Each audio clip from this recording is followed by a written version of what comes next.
the game as he continues to recover from a strained calf. Coach J.J. Redick had some glowing comments about LeBron postgame.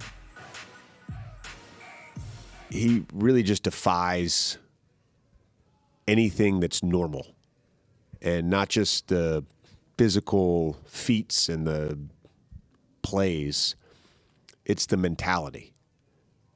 He is, again, I believe I saw the other day, he's a billionaire. And he's playing on the second night of a back-to-back at 40 after 22 years with every frickin' record and every accolade. And the kids will say that I'm glazing him. He's one of the greatest competitors.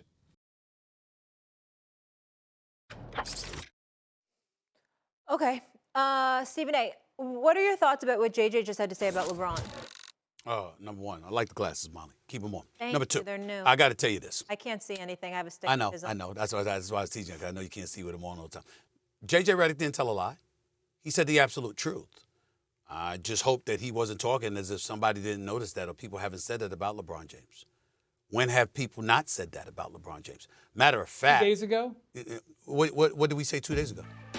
What did we miss? What did we say 2 days ago? Everybody was on him for not playing in the All-Star game. And, time out. JJ's just pointing out that Two things could be true.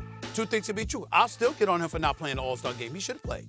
He should have dressed, and he should have played even if it was just for a few minutes. He absolutely should have played. All of a sudden, the ankle and the foot injury doesn't seem that bad. Not over the last 2 games, right? If you could do it then, you probably could have played a few minutes on Sunday. That's all I'm saying. But two things could be true. That could be true, while in the same breath, every syllable that J.J. Redick uttered about him is true. And to LeBron James, to his family, to his loved ones, to his fans across the globe and everything, LeBron James is one of the top 2 greatest players in the history of basketball. He's an incredible ambassador for the game. He is a treasure to the game. We will miss him when he is gone. He's a 4-time champion, 4-time league MVP. There is nothing, and the biggest thing about him, he has never, ever cheated the game outside of All-Star Weekend. He's never cheated the game. Never cheated the game, because I blame him for the slam dunk contest. I will forever blame him for the slam dunk contest. But he has never cheated the game, okay, outside of All-Star Weekend in his career. And his conditioning, to show up and to be in the condition and to take care of himself the way that he does. When I throw that ticker on the bottom, on the lower third of the show, when I talk about great father, great husband, great entrepreneur, great businessman, great actor, all of this other stuff, because I want to make sure that I get everything in there. I'm joking about it, but I'm also serious. Like, I'm not lying about those things. He was great at all of it. That movie Trainwreck, he was fantastic in that movie. He really was. I'm just looking at him, and the guy has done so many, many great things. Don't think for 1 second that J.J. Redick was saying something the world doesn't know or shouldn't know. This is one of the greatest players in NBA history, top 2 all time as far as I'm concerned. And even with all of that, look at it. You see that? Great husband, great father, great generous philanthropist, all of this stuff. It all applies. We're not lying about it. He's that great. So JJ wasn't lying. He was absolutely accurate with what he said. But here's the last part, and I'll give it to you, Wendy. People are going to have to learn this. Your story in its completion is told when it's over. While you're in the midst of it all, it comes with scrutiny. Why do I say that, Wendy? Because I'm a soap opera guy. And I always use this analogy. If you watch Young and the Restless, you're watching Victor Newman. If you're watching General Hospital, you're watching Sonny Corinthos. They've been shot, they've been stabbed, they've been pushed down the stairs. The car crashes, everything like that. Guess what, Wendy? They're going to live. They're going to live, Wendy. They're the stars of the show. Trust you me. They're not going to die off, Wendy. But it doesn't stop us from telling the story. The 76ers fell 20-35 this season after losing to the Celtics by 20. Joel Embiid was 3 for 9 from the field while only scoring 15 points and being minus 20 on the court. He had some interesting comments about his health after the game. Take a listen. The way I was playing a year ago, it's not the way I'm playing right now, and it sucks. But I believe I just probably need, to fix the problem and then I'll be back at that level. But it's hard to have trust when you're not yourself. You know, Wendy, I feel for Embiid. He's been through a myriad of injuries through his whole body. What do the 76ers do? Yeah, they got to shut him down. It's very clear. He just had a week or 8 days off. He came back with that rest. Couldn't move. You watched this game. He wasn't there. And let's just be honest, not only for his long-term health, but for their team. Right now, they are tied for the 6th and 7th. Them and Brooklyn are 6 and 7 in the lottery odds. Their pick, if it's in the top 6, they get to keep. If it's outside the top 6, it goes to Oklahoma City. Their number 1 priority is getting Joel Embiid healthy. The number 2 priority now is keeping that pick. The difference between being in 7th place and 5th place is a 65% chance of them keeping their pick or a 65% chance of them losing their pick. They play the Nets tomorrow. Joel Embiid cannot play. They must lose that game. They have 2 games left with Toronto, who is in 5th place. They should lose those 2 games and prioritize losing going forward. Absolutely. Shut them down. And Josh Harris is a billionaire. He owns the Washington Redskins, Washington Commanders. Yeah. Paid over $6 billion to get that team. Guess what? You own the Sixers too. Use your billions to get him wherever he needs to get to find a way to heal him, so you can justify the $190 million that you've invested in him over the remaining 3 years. That's what you do. You shut him down and you do whatever you can to get him healthy. Yeah, just trust the process. That's for you, Stephen A. Yesterday, the NBA suspended Bobby Portis 25 games for violating the league's anti-drug policy. According to his agent, Portis mistakenly took a banned medication given to him by an assistant instead of an approved one. The Bucks' 6th man won't be eligible to return until April 8th, with 4 games left in the regular season. All right, let's bring our NBA crew in. We've got Michael Wilbon, Brian Windhorst, and of course, Stephen A. here with us. S.A., first want to come to you on this, just your reaction to the Portis suspension and how this could affect the Bucks this season. Incredibly sad for him because he's a really good guy, and I think that he's a major contributor to the Bucks and whatever potential success they may have.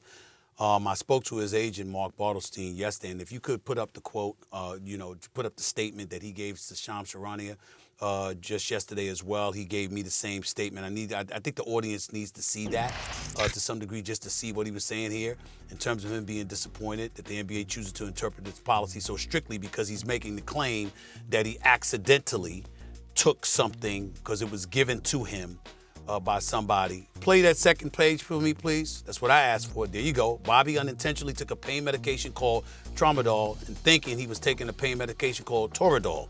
So again, we have to take him at his word, but in the end, I think Charles Barkley and them said it accurately last night, Wendy and Wilbon. You are responsible for what you put in your body.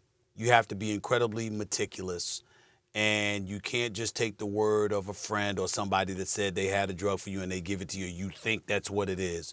Go through your team doctor at all costs, because they're the ones that'll get in trouble if something enters your system, unintentionally or whatever, not you. So it's really unfortunate, but thank God he's going to be able to get back before the season ends, and he'll be there what we presume will be the playoffs. Your credibility is cumulative.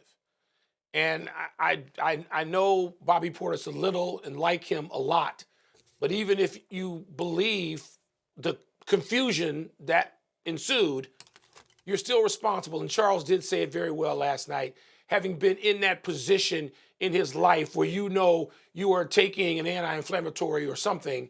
Who's the source of that? And when a team doctor is available, which is always, then that person has to be sort of the last line of defense, and you can't put yourself in that position. I do feel bad for Bobby Portis, who I said again, I know a little and like a lot in his time in the league.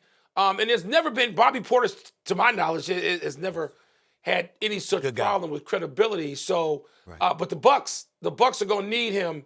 I mean, luckily he gets back at the end of the regular season. They get a handful of games with him back with that team, because he was too important a part of their 21 championship team to not be a part and have the same success. Yeah, absolutely, and also dealt with a robbery this week.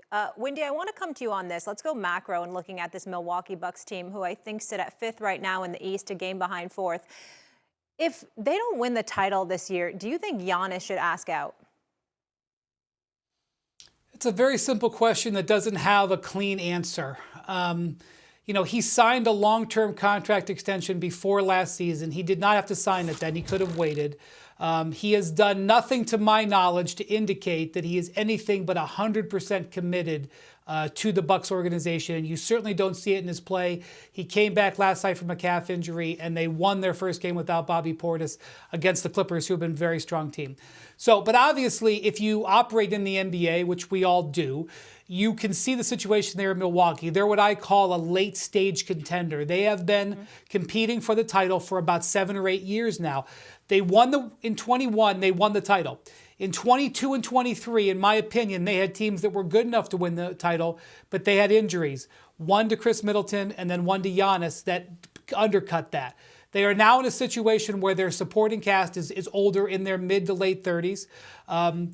Brook Lopez, Dame Lillard, Bobby Portis.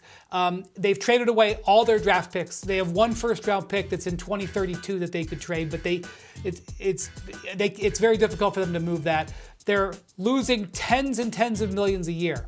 And so their medium-term outlook is difficult. And so I do think there's a possibility that there could be a conscious uncoupling, as I would call it, where Giannis and the Bucks would come to each other and say, can I help you? Can you help me? I think that's possible, but I don't think we're there yet. I think we got to see how things play out. Molly, to go to the way you phrase that question, should he ask out? No. Yeah. I don't think I'd ever go to should. But the reality of today's NBA is that he likely will. I mean, that's just what we're looking at. I mean, how many people now of the mega stars stay in a place without ever, and even if they're not allowed out, they ask out. There's a lot of reporting. There's leaking. Agencies, put out there that we can't contend. My guy would like to leave. That is the absolute reality of today's NBA. And so would it surprise me? No.